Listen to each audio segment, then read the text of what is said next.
वेदान्तवेदिनी रामाय रामभद्राय रामचंद्राय वेधसे रघुनाथाय नाथाय सीताय पते नमः। मनोजवं मारुततुल्यवेगं जितेन्द्रियं बुद्धिमतां वरिष्ठं वातात्मजं वानरयोत्तमुख्यं श्रीरामदूतं शरणं प्रपद्ये। ॐ नारायणं नमस्कृत्य नरं चैव नरोत्तमं देवीं सरस्वतीं व्यासं ततो जयमुदीरयेत्। व्यासाय भवनाशाय श्रीशाय गुणराशे हृद्याय शुद्धविद्याय मध्वाय जन्मो नमः। तपस्वाध्याय शुश्रूषा कृष्णपूजारतं मुनिं विश्वेशमिष्टदं वन्दे परिव्राट् चक्रवर्तिनं श्रीगुरुभ्यो नमः। ಹರಿ ಓಂ. ಸೊ ಮುದ್ಗಲ ಮುನಿ ಯಾವಾಗ ವಾಯುದೇವರು ಹೊರಟು ಹೋದರೋ ಆವಾಗ ಇವನಿಗೆ ಎಚ್ಚರಿಸಿ ಹೊರಟು ಹೋಗಿದ್ದಾರೆ. ಇವನಿಗೆ ಎಚ್ಚರ ಆಗಿದೆ. ಅಷ್ಟು ತನಕ ಮೂರ್ಛೆಯಲ್ಲಿದ್ದ, ಏನೂ ಗೊತ್ತಿಲ್ಲ ಅವನಿಗೆ. ಸೊ ಎಚ್ಚರ ಆದ ಕೂಡ ನೆನಪಾಯಿತು. ಏನದು? ಯಾರು ಎಚ್ಚರ ಮಾಡಿದ್ದು? ವಾಯುದೇವರು ಅಂತೇಳಿದರೆ ಬ್ರಹ್ಮದೇವರು ಹೇಳಿದ್ದಾರೆ, ನಿನ್ನ ಶರೀರದಲ್ಲಿ ವಾಯುದೇವರು ನಿಂತು ಎಲ್ಲ ಏನಂತ ಹೇಳಿದರೆ ಗೃಹಸ್ಥಾಶ್ರಮ ಎಲ್ಲ ಅದನ್ನು ನಿಭಾಯಿಸುವವರು ವಾಯುದೇವರು. ನಿನಗೇನು ಗೊತ್ತಿರೋದಿಲ್ಲ, ನೀನು ಮೂರ್ಛೆಗೆ ಹೋಗಿರ್ತಿ. ಹೌದು, ನಾನೀಗ ಮೂರ್ಛೆಯಿಂದ ಎದ್ದೆ, ವಾಯುದೇವರು ಹೊರಟು ಹೋದರು, ಆದ್ದರಿಂದ ನನಗೆ ಗೊತ್ತಾದದ್ದು. ಸರಿ, ಹಾಗಾದರೆ ಈಗ ನಾನು ಭಾರತೀ ದೇವರು ಸಂಘ ಮಾಡಬೇಕಾ? ಇಲ್ಲ ಅಂತ ಹೇಳಿದ ಮುದ್ಗಲ ಮುನಿ ಓಡಿದ. ಇದು ವ್ಯಾಪಾರ ಬೇಡ, ನಾನು ಇಲ್ಲಿ ಇರುವುದೇ ಇಲ್ಲ ಅಂತ ಬೇರೆ ದೇಶಕ್ಕೆ ಹೋಗಿಬಿಟ್ಟ. ತಥೋ ದೇಶಾಂತರಂ ಗತ್ವ ತಪಶ್ಚಕ್ರೇ ಸ ಮುದ್ಗಲ ಮುನಿ ಬೇರೆ ದೇಶಕ್ಕೆ ಹೋಗಿಬಿಟ್ಟು ಇಲ್ಲಿ ತೊಂದರೆ ಇಲ್ಲ ಅಂತ ಹೇಳ್ಕೊಂಡು ತಪಸ್ಸಿಗೆ ಕೂತ. ಆಮೇಲಿಂದ ಇತ್ತ ಕಡೆ ಯಾರು ಇಂದ್ರಸೇನೆ ಕೂಡ ಭಾರತೀ ದೇವಿ ಅವಳು ಕೂಡ ತಪಸ್ಸಿಗೆ ಕೂತು. ಯಾವಾಗ ವಾಯುದೇವರು ಹೊರಟು ಹೋದರೋ ಇನ್ನು ನನಗೇನು ಕೆಲಸ ಅಂತ ಹೇಳಿದ್ಲು. ಅವಳು ಕೂಡ ಇಂದ್ರಸೇನ ಭರ್ತ್ರಾಭಿಯುಕ್ತಾತ, ಗಂಡನಿಂದ ಬೇರ್ಪಟ್ಟು, ಗಂಡ ಹೋದರು ಅಂತೇಳಿ ತನ್ನ ಕೆಲಸಕ್ಕೆ ಹೋಗಿದ್ದಾರೆ, ದೇವಲೋಕಕ್ಕೆ ಹೋಗಿಬಿಟ್ಟಿದ್ದಾರೆ ಅಂತ ಹೇಳಿಕೊಳ್ಳೆ ತಾನೂ ಇನ್ನು ತಪಸ್ಸು ಮಾಡ್ತೇನೆ ಅಂತೇಳಿಬಿಟ್ಟು ಮಹತ್ ತಪಃ ಚಕ್ರೆ ಅಂದರೆ ದೊಡ್ಡ ತಪಸ್ಸನ್ನು ಇಂದ್ರಸೇನೆ ಕೂಡ ಮಾಡಿದಳು. ಅಲ್ಲಿವರೆಗೆ ನಿನ್ನೆ ಆಗಿದೆ. ಸೊ ಇವತ್ತಿನ ಶ್ಲೋಕ ವೈಲೇರೆ. ನೆಕ್ಸ್ಟ್ ಶ್ಲೋಕ ತದ್ದೇಹಗ ಭಾರತಿ.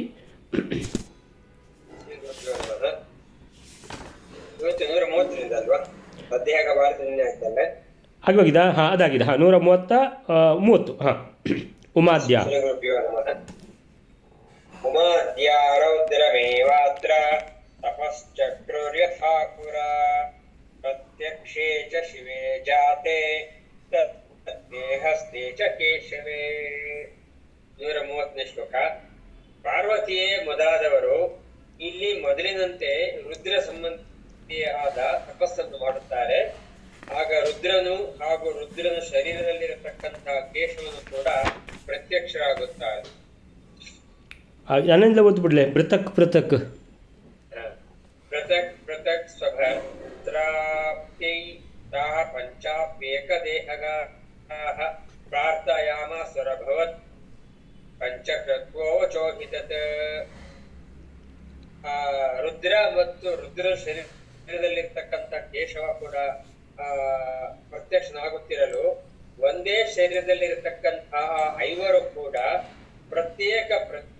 ಪ್ರತ್ಯೇಕವಾಗಿ ತಮ್ಮ ಗಂಡಂದಿರ ಪ್ರಾಪ್ತಿಗಾಗಿ ಪ್ರಾರ್ಥಿಸುತ್ತಾರೆ. ಆ ಐವರಿಗೂ ತಮ್ಮ ಪತಿ ಸಂಬಂಧ ಪ್ರಾರ್ಥನಾ ರೂಪವಾದ ಆ ಮಾತು ಯಾವ ಕಾರಣದಿಂದ ಐದಾವರ್ತಿಯಾಯಿತೋ ಆದ ಕಾರಣ ಗಂಡನಾಗ್ಲಿ ಎನ್ನುವ ಮಾತು ಕೂಡ ಐದಾವರ್ತಿಯಾಯಿತು. ಉಮಾದ್ಯಾ ರೌದ್ರಮೇವಾತ್ರ ತಪಶ್ಚಕ್ರುಃ ಯಥಾ ಪುರ ಪ್ರತ್ಯಕ್ಷೇ ಚ ಶಿವೇ ಜಾತೆ ತದ್ದೇಹಸ್ಥೇ ಚ ಕೇಶವೇ.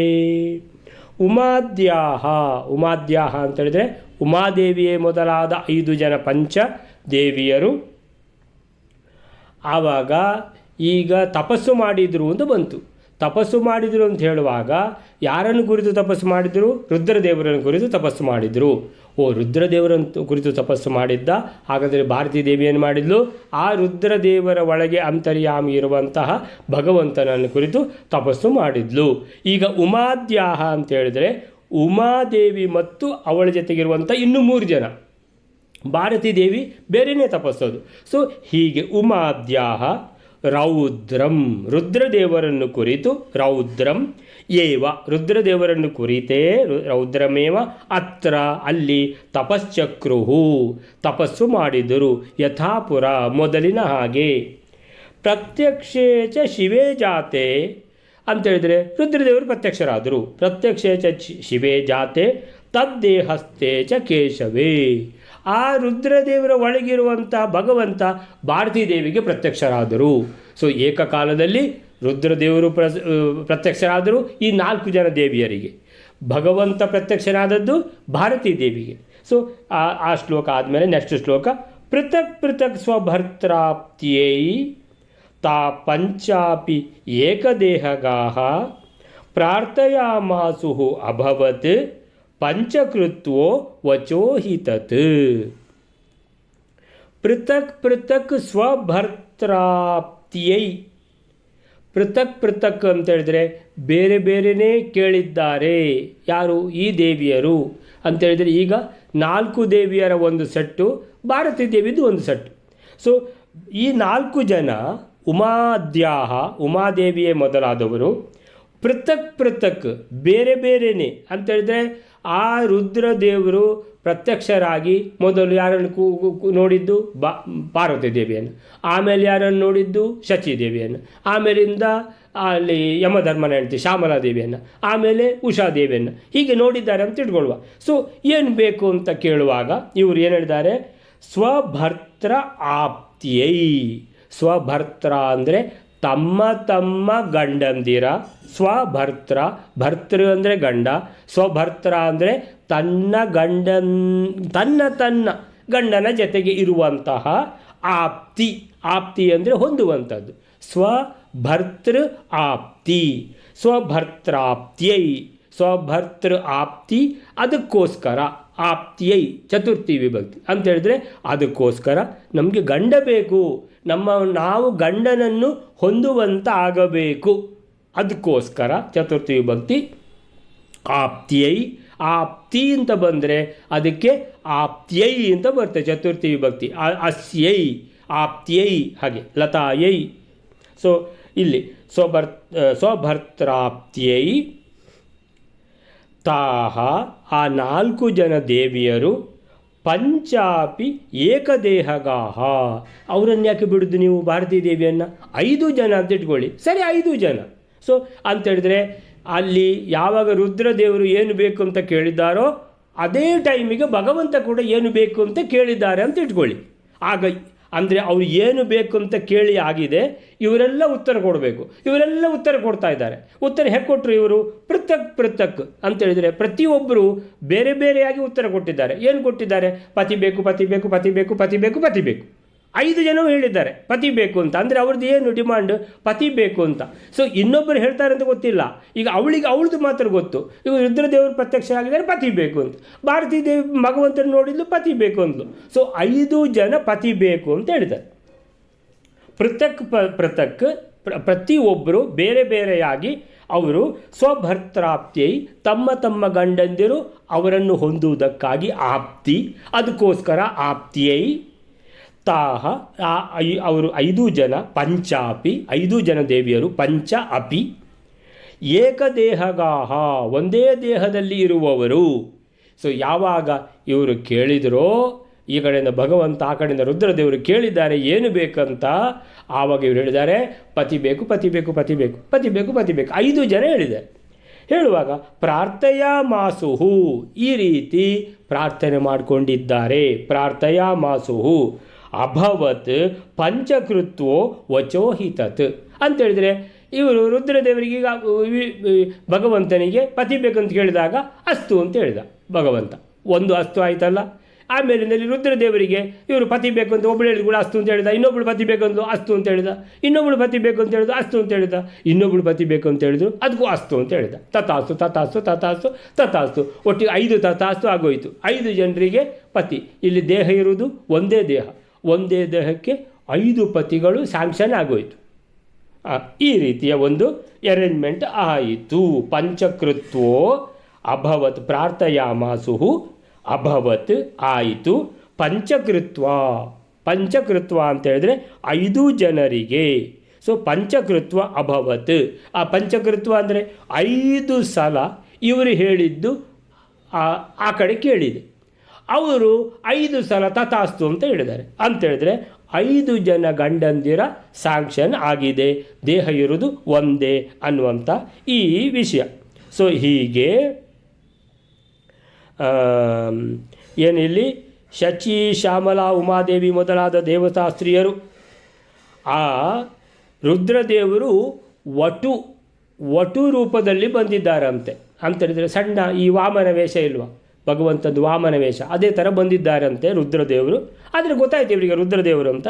ಸೊ ಆ ಬ್ರಾಹ್ಮಣ ಶರೀರ, ವಟು ಶರೀರದಲ್ಲಿ ರುದ್ರದೇವರನ್ನು ಕುರಿತು ತಪಸ್ಸು ಆಚರಿಸಿ ಅವರು ಬಂದಿದ್ದಾರೆ. ಸೊ ಆವಾಗ ಅವರು ಕೇಳಿದ್ದಾರೆ, ಮುಂದಿನ ಜನ್ಮಗಳಲ್ಲಿ ಪತಿಪ್ರಾಪ್ತಿಗಾಗಿ ವರವನ್ನು ಬೇಡಿದರು. ಸೊ ಯಾವಾಗ ಅದು ಇಂದ್ರಸೇನ ಮತ್ತು ಇವರಿಗೆಲ್ಲ ಪತಿಪ್ರಾಪ್ತಿ ಆಗಲಿಲ್ಲ. ಇಂದ್ರಸೇನನ ಜನ್ಮದಲ್ಲಿ ಪತಿಪ್ರಾಪ್ತಿ ಆಗಲಿಲ್ಲ. ಸೊ ಅಂತೇಳಿದರೆ ಆವಾಗಲೇ ಹೇಳಿದರು ಅವರು, ಅಂತೇಳಿದರೆ ರುದ್ರದೇವರು ವರ ಕೊಟ್ಟದ್ದು, ಒಂದು ಜನ್ಮದಲ್ಲಿ ನಿಮಗೆ ಎಲ್ಲರಿಗೂ ಸಹ ನಿಮ್ಮ ಪತಿಗಳೊಂದಿಗೆ ಇರುವಂತಾಗಲಿ ಅಂತ ವರ ಕೊಟ್ಟದ್ದು ಅಂತ, ಒಂದೇ ಜನ್ಮದಲ್ಲಿ ಅಂತ ಆಯಿತಾ. ಸೊ ಹೀಗೆ ಏನಾಯಿತು ಅಂದರೆ ನೆಕ್ಸ್ಟ್ ಜನ್ಮದಲ್ಲಿ ಆದರೂ ಈಗ ಪತಿ ಆಗಲಿ ಅಂತ ಒಬ್ಬರು ಬಿಡದೆ ಕೇಳಿದ್ದಾರೆ. ಅಂತೇಳಿದರೆ ಏನಾದರೂ ನಾವು ಕೇಳಲಿಲ್ಲ ಅಂತ ದೇವರು ಕೊಡಲಿಲ್ವಾ ಅಂತ ಆ ಡೌಟು ಬೇಡ, ಕೇಳಿಬಿಡೋದು. ಅಂತೇಳಿದರೆ ಪತಿಂ ದೇಹಿ ಅಂದರೆ ವಿದೌಟ್ ಫೇಲ್ 5 ಜನರು ಕೇಳಿದ್ದಾರೆ. ಸೊ ಅವರಿಗೆ ಎಷ್ಟು ಸಲ ಕೇಳಿತೋ ಅಷ್ಟು ಸಲ ಅವರು ಸಹ ತಥಾಸ್ತು ಅಂತ 5 ಸಲ ಹೇಳಿಬಿಟ್ಟಿದ್ದಾರೆ. ಆಯಿತು, ನಿಮ್ಗೆ ಗಂಡ ಸಿಗ್ತಾನೆ ಅಂತ ಆಯಿತು. ಸೊ ಹಾಗೆ ಆಯಿತು. ಈಗ ಒಂದೇ ದೇಹದಲ್ಲಿ ಇರುವವರಿಗೆ 5 ಗಂಡಂದಿರು ಸಿಗ್ತಾರೆ ಅಂತ ಆಯಿತು.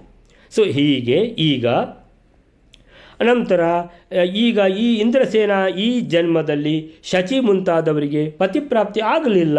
ಆದ್ದರಿಂದ ನೆಕ್ಸ್ಟ್ ಜನ್ಮ ಅಂದರೆ ದ್ರೌಪದಿ ಜನ್ಮ. ಸೊ ದ್ರೌಪದಿ ಜನ್ಮದಲ್ಲಿ ಆದರೂ ನಮಗೆ ವಿದೌಟ್ ಫೇಲ್ ಪತಿ ಆಗಲೇಬೇಕು ಅಂತ ಹೇಳಿಬಿಟ್ಟು ಪ್ರಾಯ ರುದ್ರದೇವರನ್ನು ಕುರಿತು ತಪಸ್ಸನ್ನು ಆಚರಿಸಿದರೆ ಮೂಲರೂಪಿಯಾದ ರುದ್ರನು ಅವನ ಅಂತರ್ಗತನಾಗಿ ಭಗವಂತನು ಪ್ರತ್ಯಕ್ಷನಾಗಿದ್ದಾನೆ. ಆಗ ಒಂದೇ ದೇಹದಲ್ಲಿ ಇದ್ದ ಈ 5 ಜನ ದೇವಿಯರು ಪ್ರತ್ಯೇಕವಾಗಿ ಪತಿಪ್ರಾಪ್ತಿಯನ್ನು ಪ್ರಾರ್ಥಿಸಿದ್ದರಿಂದ ಪ್ರತ್ಯೇಕವಾಗಿ ಪೃಥಕ್ ಸ್ವಭರ್ತ್ರ ತಮ್ಮ ಗಂಡಂದಿರನ್ನು ಆಪ್ತ್ಯೈ ಹೊಂದಬೇಕು ಅಂತ ಹೇಳಿಬಿಟ್ಟು ಕೇಳಿದ್ದಾರೆ. ಆಗ ಒಂದೇ ದೇಹದಲ್ಲಿದ್ದ ಈ ದೇವಿಯರು ಪ್ರತ್ಯೇಕವಾಗಿ ಪತಿಂ ದೇಹಿ ಅಂತ ಹೇಳ್ಕೊಂಡು 5 ಸಲ ಹೇಳಿದ್ದಾರೆ. ಪತಿಪ್ರಾಪ್ತಿಯನ್ನು ಪ್ರಾರ್ಥಿಸಿದ್ದಾರೆ 5 ಸಲ ಆ ದೇಹದಿಂದ. ಹಾಗೆ ಅಲ್ಲಿಗೂ ಕೂಡ ಭಗವಂತನಿಗೂ ಕೇಳಿದೆ, ಯಾರು ಭಾರತೀ ದೇವಿ ಹೇಳಿದ್ದು. ಆಮೇಲೆ ರುದ್ರದೇವರಿಗೂ ಕೇಳಿದೆ, ಇವರು 4 ಜನ ಪತಿಂ ದೇಹಿ ಅಂತ 4 ಸಲ ಹೇಳಿದ್ದು. ಸೊ ತಥಾಸ್ತು ಅಂತ ಭಗವಂತನು ಹೇಳಿದ್ದಾನೆ, ರುದ್ರದೇವರು 4 ಸಲ ತಥಾಸ್ತು ಅಂತ ಹೇಳಿದ್ದಾರೆ. ಸೊ ಹೀಗೆ 5 ಬಾರಿ ಅವರಿಗೆ ಕೇಳಿಸಿತು, ಯಾವ ವರ ಕೊಡುವವರಿಗೆ, ಯಾವುದು ಭಗವಂತನಿಗೆ ಮತ್ತು ರುದ್ರದೇವರಿಗೆ. ಸೊ 5 ಸಲ ಕೇಳಿದ್ದಕ್ಕೆ ತಥಾಸ್ತು ಅಂತ ಹೇಳಿದ್ದಾರೆ. ಸೊ ಹೀಗಾಗಿ 5 ಜನ ಗಂಡಂದಿರನ್ನು ಏನು ಪಡ್ಕೊಂಡಿದ್ದಾರೆ. ಇದಕ್ಕೆ ಪ್ರಭಂಜನಾಚಾರ್ಯ ಏನು ಹೇಳ್ತಾರೆ ನೋಡುವ.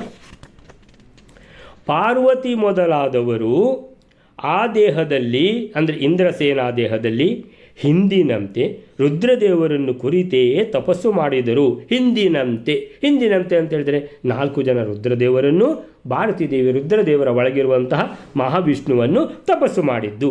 ಶಿವನು ಮತ್ತು ಶಿವನ ಒಳಗಿನ ಶ್ರೀಹರಿಯು ಪ್ರತ್ಯಕ್ಷರಾಗಲು ಆ 5 ದೇವಿಯರು ಒಂದೇ ದೇಹದಲ್ಲಿ ಇದ್ದೇ ಪ್ರತ್ಯೇಕವಾಗಿ ಪತಿಂ ದೇಹಿ ಅಂತ ಪತಿಗಳನ್ನು ಹೊಂದುವುದಕ್ಕೋಸ್ಕರ ವರಗಳನ್ನು ಬೇಡಿಕೊಂಡರು.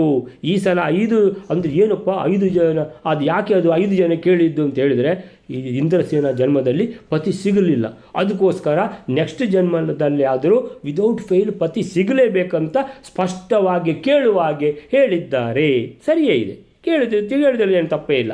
ಸೊ ಹಾಗೆ ಒಂದೇ ದೇಹದಲ್ಲಿದ್ದೇ ಪ್ರತ್ಯೇಕವಾಗಿ ತಮ್ಮ ಪತಿಗಳನ್ನು ಹೊಂದುವುದಕ್ಕೋಸ್ಕರವಾಗಿ ವರಗಳನ್ನು ಬೇಡಿಕೊಂಡರು. ಅವರ ಈ ಬೇಡಿಕೆ ಪ್ರಾರ್ಥನೆ 5 ಬಾರಿ ಅವರ ಬಾಯಿಯಿಂದ ಹೊರಬಂತು.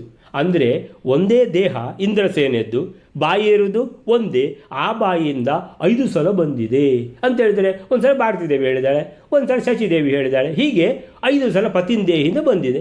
5 ಸಲ ಇವರಿಗೆ ಸ್ಯಾಂಕ್ಷನ್ ಆಗಿದೆ. ಇವರು ಎಷ್ಟು ಸಲ ಕೇಳಿದ್ದಾರೋ ಅಷ್ಟು ಸಲ ಅಸ್ತು ಅಂತ ಹೇಳಿದ್ದಾರೆ ಆ ಕಡೆಯಿಂದ. ಸೊ ಅವರ ತಪಸ್ಸಿಗೆ ಮೆಚ್ಚಿ ಭಾರತೀ ದೇವಿಗೆ ಭಗವಂತ, ಹಾಗೆ ಉಳಿದ ಆ 4 ಜನ ದೇವಿಯರಿಗೆ ರುದ್ರದೇವರು ದರ್ಶನ ನೀಡಿದರು. ಆಗ ಅವರೆಲ್ಲರೂ ಪತಿಂ ದೇಹಿ ಎಂಬುದಾಗಿ ಪ್ರತ್ಯೇಕವಾಗಿ ವರ ಕೇಳಿಕೊಂಡರು. ಸರಿಯೇ ಇದೆ. ವ್ಯಕ್ತಿಗಳು ಬೇರೆಯಾದರೂ ಅವರಿಗಿದ್ದ ದೇಹ ಮತ್ತು ಅವರು ಮಾತಾಡಿದ ಬಾಯಿ ಒಂದೇ ಆಗಿದ್ದರಿಂದ ಮೇಲ್ನೋಟಕ್ಕೆ ಒಬ್ಬರೇ ಆ ಮಾತು 5 ಬಾರಿ ನುಡಿದಂತೆ ಆಯಿತು. ಸರಿ, ಪತಿಂದೇಹಿ ಎಂಬ ಮಾತು ಒಟ್ಟು 5 ಸಲ ಒಬ್ಬ ಸ್ತ್ರೀಯ ಬಾಯಿಂದ ಬಂದಂತಾಯಿತು. ಸೊ ಇವರು ಏನಂತ ಹೇಳಿದರೆ, ಪತಿಂದೇಹಿ ಅಂತ ಕೇಳಿದ ಕೂಡಲೇ ಇವರೇನು ಹೇಳಿದ್ದಾರೆ, ತಥಾಸ್ತು ಅಂತ ಹೇಳ್ಕೊಂಡು ಹೋಗಿದ್ದಾರೆ. ಸೊ ಅದು ಒಂದೇ ದೇಹದಿಂದ ಬಂದಿದೆ ಅಂತೇಳಿದರೆ, ಒಂದೇ ಬಾಯಿಯಿಂದ. ಆದರೆ 5 ಜನ ಕೇಳುವಾಗ 5 ನಮೂನೆ ಶಬ್ದಗಳು ಬಂದಿರಬೇಕು, ಅದು ನಮಗೆ ಗೊತ್ತಿದ್ದು. ಯಾಕಂತ ಹೇಳಿದರೆ ದೇಹ ಒಂದಾದರೂ ಅವರು 5 ಜನ ಅದರಲ್ಲಿದ್ದಾರೆ. ಸೊ ಒಂದು ಸಲ ಪತಿಂದೇಹಿ ಹೇಳಿದ್ದು, ಇನ್ನೊಂದು ಸಲ ಪತಿಂದೇಹಿ ಹೇಳಿದ್ದು, ಒಂದೇ ದೇಹ ಒಂದೇ ಬಾಯಿ ಆದರೂ ಅದು ಶಬ್ದ ಮಾತ್ರ ಬೇರೆ ಇರಬೇಕು. ಯಾಕಂದರೆ ಸುರುವಿಗೆ ಹೇಳಿದ್ದು ಭಾರತೀ ದೇವಿ, 2ನೇ ಸಲ ಹೇಳಿದ್ದು ಶಚಿದೇವಿ. ಆದ್ದರಿಂದ ಭಾರತೀ ದೇವಿದ್ದು ಮತ್ತು ಶಚಿದೇವಿದ್ದು ಶಬ್ದಗಳು ಬೇರೆ ಬೇರೆ ಇರ್ತದೆ, ಅಂದರೆ ವಾಯ್ಸ್ ಅಂದರೆ ಸ್ವರ ಬೇರೆ ಬೇರೆ ಇರ್ತದೆ.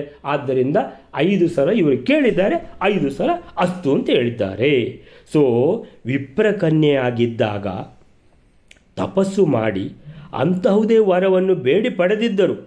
ವಿಶೇಷ ಪ್ರಸಂಗದ ಹಿನ್ನೆಲೆ ಇದ್ದುದರಿಂದ ಆ ಗುರಿಯನ್ನು ಸಾಧಿಸಲೆಂದು ಈ ಜನ್ಮದಲ್ಲಿ ಪುನಃ ಹಾಗೇ ತಪಸ್ಸನ್ನು ಮಾಡಿ ವರ ಬೇಡಿದರು ಎಂದು ತಿಳಿಯಬೇಕು. ಭಾರತೀ ದೇವಿ ವಿಪ್ರಕನ್ಯಾ ದೇಹದಲ್ಲಿ ಇದ್ದಾಗ ಶ್ರೀಹರಿ ಅವರ ತಪಸ್ಸಿಗೆ ಮೆಚ್ಚಿ ವರ ನೀಡಿದ್ದಂತೆ, ಮೊದಲು ಹೇಗೆ ವರ ನೀಡಿದ್ದಾನೆ ಅದೇ ಥರ ಇಂದ್ರಸೇನಾ ದೇಹದಲ್ಲಿ ಕೂಡ ಈಗ ಅವರಿಗೆ ಅವರ ಪತಿಯಾದ ವಾಯುದೇವರೊಂದಿಗೆ ಸಂಪರ್ಕವಾಯಿತು. ಅಲ್ಲಿ ಹೇಗೆ ವರ ಕೇಳಿದ್ದಾರೋ ಹಾಗೆ ಇಲ್ಲಿ ವಾಯುದೇವರ ಸಂಪರ್ಕ ಆಗಿದೆ. ಆದರೆ ಇತರರಿಗೆ ಗಂಡಂದಿರು ಸಿಗಲಿಲ್ಲ. ಅದಕ್ಕಾಗಿ ಅವರು ವಿಶೇಷವಾಗಿ ಈ ಜನ್ಮದಲ್ಲಿ ಮತ್ತೆ ತಪಸ್ಸು ಮಾಡಿದರು ಎಂದರ್ಥ. ಇತರರಿಗೆ ಆ ವರ ಮುದ್ಗಲನ ಸಂಪರ್ಕವಾಗದಂತೆ ಪಾರು ಮಾಡುವಷ್ಟರ ಮಟ್ಟಿಗೆ ಮಾತ್ರ ಸಿದ್ಧಿಸಿತು. ಈಗ ಮುದ್ಗಲ ಬೇಗ ಬ್ರಹ್ಮದೇವರಿಗೆ ಪುನಃ ತಪಸ್ಸು ಮಾಡಿ ಏನು ಮಾಡಿಬಿಟ್ಟ, ಸೊ ತಾನು ಭಾರತೀ ದೇವಿಯನ್ನು ಸುತ್ತರಾ ಮುಟ್ಟುವುದಿಲ್ಲ. ಯಾಕಂತೇಳಿ ಭಾರತೀ ದೇವಿ ಅಂತ ಹೇಳಿದರೆ ಪರಶುಕ್ರ ತ್ರಯದಲ್ಲಿರುವಂಥ ಅತ್ಯಂತ ಶುದ್ಧಳಾದ ದೇವಿ. ಸೊ ಮುಟ್ಟಿದರೆ ನಾನು ಸುಟ್ಟು ಹೋದೇನು ಅಂತೇಳಿಬಿಟ್ಟು ಮುದ್ಗಲ ಮುನಿ ಏನು ಮಾಡಿದ, ಬ್ರಹ್ಮದೇವರಿಗೆ ನಮ್ಮನ್ನು ರಕ್ಷಿಸಿ, ಸೊ ನಮಗೆ ಈ ವ್ಯಾಪಾರ ಬೇಡ ಅಂತ ಹೇಳಿದಾಗ ಬ್ರಹ್ಮದೇವರು ಹೇಳಿದರು, ಆಯಿತು, ನಿನ್ನ ತಪಸ್ಸಿಗೆ ಏನಂತ ಹೇಳಿದರೆ ನಾನು ಪ್ರಸನ್ನನಾಗಿದ್ದೇನೆ, ಏನು ಬೇಕು ಅಂತ ಕೇಳಿದ್ದಕ್ಕೆ ನೀನು ಏನು ಕೇಳಿದ್ದಿ ಅಂತ ಹೇಳಿದರೆ ನನಗೆ ಈ ವ್ಯಾಪಾರ ಬೇಡ, ಈ ಶಾಪದಿಂದ ಮುಕ್ತಿ ಮಾಡಿದರೆ ಸಾಕು ಅಂತ ಹೇಳಿದ್ದಕ್ಕೆ ಏನು ಮಾಡಿದರು, ಆ ಭಾರತೀ ದೇವಿಯನ್ನು ನೀನು ಸಂಗ ಮಾಡುವುದೇ ಇಲ್ಲ, ನಿನ್ನ ಶರೀರ ಮಾತ್ರ ಇರ್ತದೆ, ಆ ಶರೀರದಲ್ಲಿ ವಾಯುದೇವರು ಇರ್ತಾರೆ ಅಂತ ಹೇಳಿಬಿಟ್ಟು ವಾಯುದೇವರ ಸ್ಪರ್ಶ ಆ 4 ಜನ ದೇವಿಯರಿಗೆ ಆಗಿದ್ದರೂ ಅದೇನು ತೊಂದರೆ ಇಲ್ಲ. ಮೊದಲೇ ಅವರು ಹೇಳಿಬಿಟ್ಟಿದ್ದಾರೆ, ವಾಯುದೇವರು ದೋಷರಹಿತರು, ನಮಗೇನು ತೊಂದರೆ ಇಲ್ಲ ಅಂತ. ಅದೇ ಮುದ್ಗಲ ಮುನಿ ಆಗಿದ್ದರೆ ಆ 4 ಜನರಿಗೂ ತೊಂದರೆ ಆಗ್ತಿತ್ತು, ಭಾರತೀ ದೇವಿಗೂ ತೊಂದರೆ ಆಗ್ತಿತ್ತು, ಆ 4 ಜನರಿಗೂ ತೊಂದರೆ ಆಗ್ತಿತ್ತು. ಆದ್ದರಿಂದ ಅದೆಲ್ಲ ಈಗ ಏನಾಯಿತು, ಅದೆಲ್ಲ ಸರಿಯಾಗಿದೆ. ಇಷ್ಟು ತನಕ ಎಲ್ಲನೂ ಸರಿಯೇ ಆಗಿದೆ, ಏನೂ ತೊಂದರೆ ಇಲ್ಲ. ಈಗ ಇಂದ್ರಸೇನ ತಪಸ್ಸು ಮಾಡಿದ್ದಾಳೆ, 5 ಜನ ಪತಿಯರು, ಹಾಗಂದರೆ 5 ಜನ ಕೇಳಿದ್ದಾರೆ. 5 ಜನ ಕೇಳಿದವರಿಗೆ 5 ಜನ ಪತಿಯರನ್ನು ಇಲ್ಲಿ ರುದ್ರದೇವರು ಮತ್ತು ಭಗವಂತ ಸೇರಿ ಕೊಟ್ಟಿದ್ದಾರೆ. ಅಷ್ಟು ನಾವೀಗ ಇಲ್ಲಿ ತಿಳ್ಕೊಳ್ಳುವಂಥದ್ದು. ಆಮೇಲೆ ವಿಶೇಷ ಇನ್ನೊಂದು ತಿಳ್ಕೊಳ್ಳುವಂಥದ್ದು ಏನಂತ ಹೇಳಿದರೆ, ಶಿವ ಅಂತೇಳಿದರೆ ರುದ್ರದೇವರು ಇವರಿಗೆ ದರ್ಶನ ನೀಡುವಾಗ ಮೂಲ ರೂಪದಿಂದ ದರ್ಶನ ನೀಡದೆ ವಟು ರೂಪದಿಂದ ದರ್ಶನ ನೀಡಿದರು. ಅದು ಮುಂದೆ ಬರ್ತದೆ ಅಂತ ಹೇಳ್ತಾರೆ. ಅದು ಸಹ ನಮಗೆ ಏನು ತಲೆಬಿಸಿ ಮಾಡುವ ಅವಶ್ಯಕತೆ ಇಲ್ಲ. ಇಷ್ಟು ತನಕ ಎಲ್ಲನೂ ಸರಿ ಇದೆ. ನೆಕ್ಸ್ಟ್ ಶ್ಲೋಕವೇಲೇರೆ. ಶಿವದೇಹ ಸ್ಥಿತೋ ವಿಷ್ಣುರ್ಭಾರತ್ಯೈತು ಪ್ರದದೌಪತಿಂ ಅನ್ಯಸಾಂ ಶಿವ ಏವಾಥ ಪ್ರದದೌ ಚತುರಪತೇನ್. 132ನೇ ಶ್ಲೋಕ. ರುದ್ರನ ಶರೀರದಲ್ಲಿ ಇರತಕ್ಕಂತಹ ಶ್ರೀಹರಿಯು ಭಾರತಿಗೆ ಗಂಡನನ್ನು ಕೊಡುತ್ತಾನೆ. ಅಂದರೆ ಗಂಡನಿಂದ ಕೂಡಿಕೊಂಡು ಶ್ರೀಹರಿಗೆ ಅನಂತ ದೋಷಣ ರೂಪವಾದ ವರವನ್ನು ಮೊದಲಿನಂತೆ ಕೊಡುತ್ತಾನೆ. ಹಾಗೆ ಇತರರಾದ ಪಾರ್ವತ್ಯಾದಿಗಳಿಗೆ ರುದ್ರನೇ 4 ಪತಿಗಳನ್ನು ಕೊಡುತ್ತಾನೆ. ಸೊ ಶಿವದೇಹ ಸ್ಥಿತೋ ವಿಷ್ಣು ಭಾರತ್ಯೈತು ದದೌ ಪತಿಂ ಅನ್ಯಾಸಾಂ ಶಿವ ಏವಾಥ ಪ್ರದದೌ ಚತುರಪತೀನ್. ಶಿವದೇಹ ಸ್ಥಿತೋ ವಿಷ್ಣು ಅಂತೇಳಿದರೆ ಭಾರತೀ ದೇವಿ ತಪಸ್ಸು ಮಾಡಿದ್ದು ಯಾರನ್ನು ಕುರಿತು ಅಂತೇಳಿದರೆ ರುದ್ರದೇವರ ದೇಹ, ಶಿವದೇಹ ಅದರಲ್ಲಿ ಸ್ಥಿತ, ಅದರಲ್ಲಿ ಇರುವಂಥ ಆ ರುದ್ರದೇವರ ಹೃದಯದಲ್ಲಿ ನೆಲೆಸಿರುವಂತಹ ಆ ಭಗವಂತನನ್ನು ಕುರಿತು ತಪಸ್ಸು ಮಾಡಿದ್ದು. ಹಾಗೆ ಅದೇ ಭಗವಂತ ವಿಷ್ಣು ಭಾರತೀ ದೇವಿಗೆ ತು ದದೌ ಪತಿಂ, ಗಂಡನ ನಿನಗೆ ಏನು ಸಿಗ್ತದೆ? ಸುಖ ಸಿಗ್ತದೆ, ಗೃಹಸ್ಥಾಶ್ರಮ ಸಿಗ್ತದೆ. ನೀನು ಗಂಡನೊಟ್ಟಿಗೆ ಕೂಡಿಕೊಂಡು ನೀನು ಭಗವಂತನ ಅನಂತ ತೋಷಣ ಮಾಡ್ತೀ. ಅನಂತ ತೋಷಣ ಅಂತೇಳಿದರೆ ಅತ್ಯಂತ ಶ್ರೇಷ್ಠವಾದ ಸೇವೆಯನ್ನು ನೀವು ಗಂಡ ಹೆಂಡತಿ ಒಟ್ಟಾಗಿ ಆ ಭಗವಂತನ ಸೇವೆ ಮಾಡ್ತೀರಿ ಅಂತ ಮೊದಲು ಕೊಟ್ಟ ಯಾವುದು ವರ ಇದೆಯೋ ಅದೇ ವರ ಈಗ ಪುನಃ ಸಿಕ್ಕಿತು. ಅಂದರೆ ಭಾರತೀ ದೇವಿಗೆ ಯಾವಾಗಲೂ ಹೀಗೇ ವರ ಸಿಗ್ತದೆ. ಏನಂತೇಳಿದರೆ ನೀನು ಸದಾ ನಿನ್ನ ಗಂಡನೊಟ್ಟಿಗೆ ಇದ್ದುಕೊಂಡು ನೀನು ಅಂತೇಳಿದರೆ ಭಗವಂತಂದು ಅಂದರೆ ಏನು ಯಥೇಚ್ಛ ಸೇವೆ ಮಾಡ್ತಿ. ಯಾಕಂತೇಳಿದರೆ ಅವರು ಒಂದು ಕ್ಷಣವನ್ನು ಬಿಡದೆ ಭಾಗವತ ಧರ್ಮವನ್ನು ನಿಭಾಯಿಸುವವರು, ಭಗವಂತನ ಸೇವೆಯನ್ನು ಮಾಡುವವರು. ಅದಕ್ಕೆ ಅದೇ ಅನುಗ್ರಹ ಆಗಿದೆ. ಅನ್ಯಾಸಾಂ ಇನ್ನು 4 ಜನರಿಗೆ ಶಿವ ಅಂದರೆ ರುದ್ರದೇವರು ಶಿವ ಅತ ಅಂದರೆ ಆಗ ಅವರು ಕೇಳಿದಾಗ ಪ್ರದದೌ ಕೊಟ್ಟಿದ್ದಾರೆ. ದದೌ ಅಂದರೆ ಕೊಟ್ಟಿದ್ದಾರೆ. ಪ್ರದದೌ ಅಂತ ಅದು ಯಾಕೆ ಅಂತ ಹೇಳಿದರೆ ಇದು ವರ ಅಲ್ವಾ, ಅದಕ್ಕೋಸ್ಕರ ಶ್ರೇಷ್ಠ ಆದದ್ದು ಪ್ರದದೌ ಚತುರಪತೀನ್. ಅವರು 4 ಜನ 4 ಸಲ ಕೇಳಿದ್ದಾರೆ. ಚತುರಃ 4 ಪತೀನ್ ಅಂತೇಳಿದರೆ 4 ಗಂಡಂದಿರನ್ನು ರುದ್ರದೇವರು ಕೊಟ್ಟಿದ್ದಾರೆ. ಯಾಕೆ? ಅವರು ಪತಿನ್ ದೇವಿ ಅಂತಗಳು ಕೇಳಿದ ಕೂಡಲೇ ತಥಾಸ್ತು ಅಂತ ಹೇಳಿದ್ದಾರೆ, ಪತಿನ್ ದೇವಿ ಅಂತ ಕೂಡಲೇ ತಥಾಸ್ತು ಅಂತ ಹೇಳಿದ್ದಾನೆ. ಹಾಗೆ 4 ಜನ ಕೇಳಿದ್ದವರು ಕೇಳಿದೆ, ಅದಕ್ಕೆ 4 ಸಲ ತಥಾಸ್ತು ಹೇಳಿದ್ದಾನೆ. ಸೊ ಅವರಿಗೆ 4 ಜನರಿಗೂ ಗಂಡಂದಿರ ವ್ಯವಸ್ಥೆ ಆಯಿತು. ಇಲ್ಲಿ ಭಾರತೀ ದೇವಿಗೆ ಗಂಡನ ವ್ಯವಸ್ಥೆ ಆಯಿತು ಅನ್ನುವಂಥದ್ದು ಈ ಶ್ಲೋಕ 132ನೇ ಶ್ಲೋಕ ಅಂತೇಳಿದರೆ ಅದೇ ಕಥೆಯನ್ನು ನಾವು ಮೊದಲೇ ಹೇಳಿದ ಕಾರಣ ವಿಶೇಷ ಏನು ನಮಗಿದರಲ್ಲಿ ಕಾಣಿಸ್ಲಿಲ್ಲ. ಸೊ ವಿಷ್ಣು ಹೇಳಿದ ಒಬ್ಬ ಪತಿ ಯಾರಿಗೆ? ಭಾರತೀ ದೇವಿಗೆ. ಶಿವ ಹೇಳಿದ ಇತರ 4 ಪತಿಗಳು ಅವರಿಗೆ ಯಾರಿಗೆ? ಉಮಾದಿ 4 ಜನರಿಗೆ. ಹೀಗೆ ಪ್ರತ್ಯೇಕವಾದ ಮಾತುಗಳನ್ನು ಎಲ್ಲಿದೆ ಇದು? ದದೋಪತಿಂ ಅಲ್ವಾ? ಶಿವದೇಹದಲ್ಲಿದ್ದ ವಿಷ್ಣು ಭಾರತಿಗೆ ಶಿವದೇಹ ಸ್ಥಿತೋ ವಿಷ್ಣು ಅಂದರೆ ರುದ್ರದೇವರ ಹೃದಯದ ಒಳಗಿರುವಂಥ ಭಗವಂತನು ಭಾರತೀ ದೇವಿಗೆ ಪ್ರತ್ಯಕ್ಷನಾಗಿ ಭಾರತೀ ದೇವಿಗೆ ಪತಿಂ ದದೌ ಗಂಡನನ್ನು ಕೊಟ್ಟಿದ್ದಾರೆ. ಪತಿಪ್ರಾಪ್ತಿ ರೂಪವಾದ ವರವನ್ನು ನೀಡಿದ್ದಾರೆ. ಗಂಡನನ್ನು ನೀಡಿದ್ದಾರೆ ಅಂತ ಹೇಳಿದರೆ ಪತಿಪ್ರಾಪ್ತಿ ರೂಪದ ವರ, ನಿಮಗೆ ಗಂಡ ಸಿಗ್ತಾನೆ ಅಂತ ವರ ಕೊಟ್ಟಿದ್ದಾರೆ. ಇತರ ದೇವಿಯರಿಗೆ ಅನ್ಯಾಸಾಂ ಅಂತ ಹೇಳಿದರೆ ಇತರ ದೇವಿಯರಿಗೆ ರುದ್ರದೇವರು ಪ್ರದದೌ ಕೊಟ್ಟಿದ್ದಾರೆ. ಚತುರಪತೀನ್ 4 ಗಂಡಂದಿರನ್ನು. ಎಂತದ್ರಿ, ಒಂದು ದೇಹದಲ್ಲಿರುವವರಿಗೆ 4 ಗಂಡಂದಿರನ್ನು ಕೊಟ್ಟಿದ್ದು? 4 ಸಲ ಕೇಳಿದ್ದಾರಲ್ವಾ? 4 ಜನ ಬೇರೆ ಬೇರೆಯವರಲ್ಲಿ ಕೇಳಿದ್ದು. ಹೌದು, ಅದಕ್ಕೆ 4 ಸಲ ಕೊಟ್ಟಿದ್ದಾರೆ, ಕೇಳಿದ್ದಕ್ಕೆ ಸರಿಯಾಗಿ. ಹಾಗೆ ಸೊ ಹೀಗೆ 5 ಸಲ ಪತಿಂ ದೇಹಿ ಎಂದು ಕೇಳಿದ್ದರಿಂದ ನಿನಗೆ 5 ಪತಿಗಳಾಗಲಿ ಎಂಬ ಮಾತು ವರವಾಗಿ ಅವರಿಗೆ ಲಭಿಸಿತು. ಅಂದರೆ ಏನು ಸೂಕ್ಷ್ಮ ಇದರಲ್ಲಿ ಏನಂತ ಹೇಳಿದರೆ, ಕೇಳಿದವಳು ಯಾರು? ಇಂದ್ರಸೇನೆಗೆ 5 ಜನ ಗಂಡಂದಿರು ಸಿಕ್ಕಿದರು. ಇಂದ್ರಸೇನೆ ಈಗ ನೆಕ್ಸ್ಟ್ ಹುಟ್ಟುವಾಗ, ಇಂದ್ರಸೇನೆ ಅಂದರೆ ಯಾರು? ಭಾರತೀ ದೇವಿ ಪುನಃ ಹುಟ್ಟುವಾಗ ಒಬ್ಬಳೇ ಹುಟ್ಟುವುದಿಲ್ಲ, ಅವರು 4 ಜನ ದೇವಿಯರನ್ನು ಕೂಡಿಕೊಂಡೇ ಹುಟ್ಟುದು. ಅಂದರೆ 5 ಜನವೇ ಹುಟ್ಟುದು ಅಂತ ಹೇಳಿದರೆ ಒಂದೇ ದೇಹದಲ್ಲಿ ಇರ್ತಾರೆ. ಅದು ನಮಗೆ ಗೊತ್ತುಂಟು, ಒಂದೇ ದೇಹದಲ್ಲಿ ಇರಬೇಕಂತ ಮೊದಲೇ ಭಾರತೀ ದೇವಿ ಹತ್ರ ಕೇಳಿಕೊಂಡೇ ಹುಟ್ಟುದಲ್ವಾ?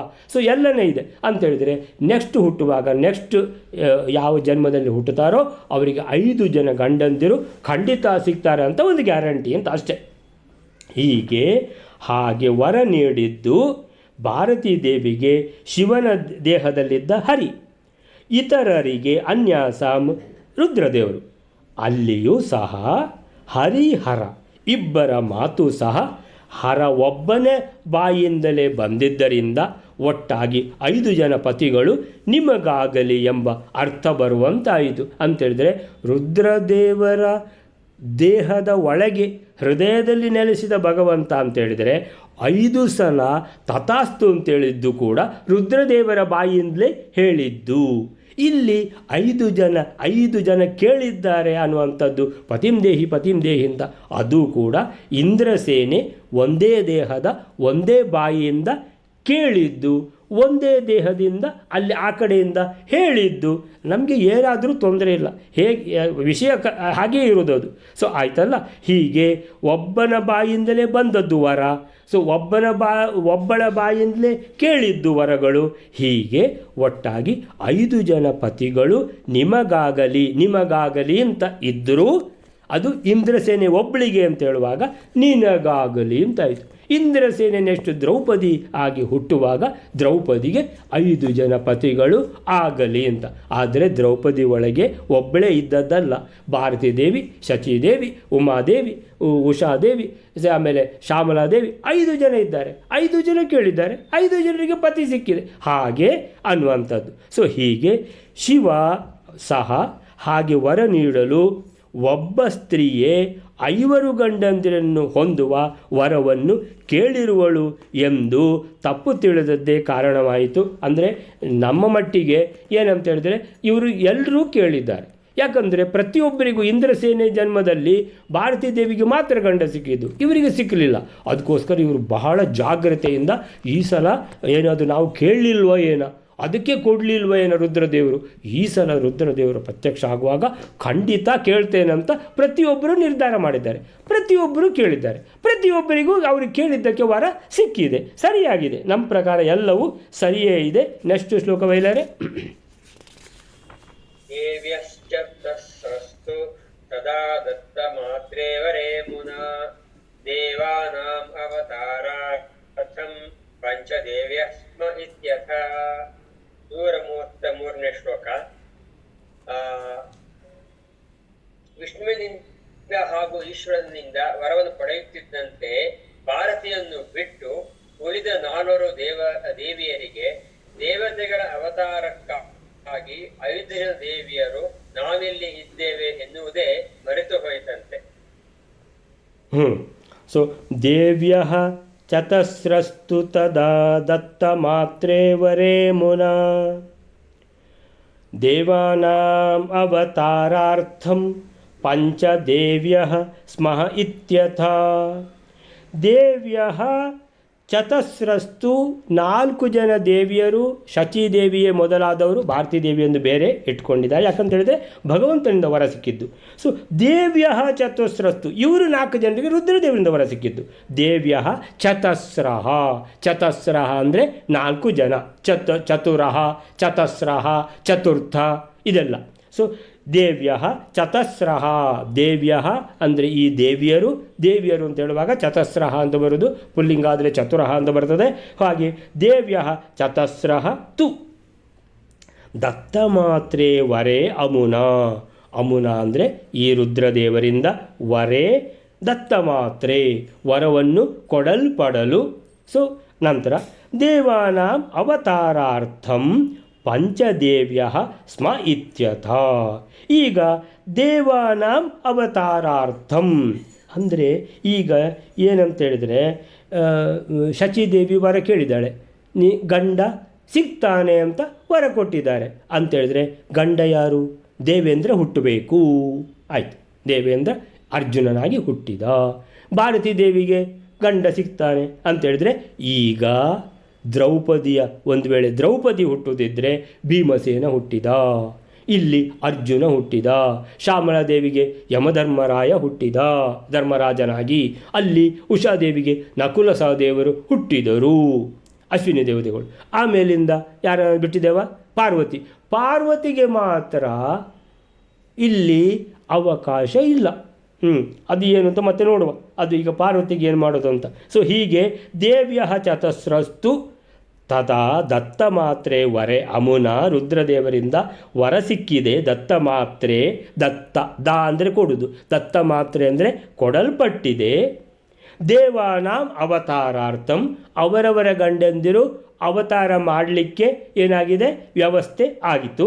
ದೇವಾನಾಂ ಅವತಾರಾರ್ಥಂ ಅವರವರ ಗಂಡಂದಿರು ಅವರೆಲ್ಲ ದೇವಲೋಕದಲ್ಲೇ ಅಲ್ಲಿಂದ ಬರಬೇಕು, ಹುಟ್ಟಿ ಬರಬೇಕು. ದೇವಾನಾಂ ಅವತಾರಾರ್ಥಂ ಪಂಚದೇವ್ಯ ಸ್ಮ ಇತ್ಯಥ.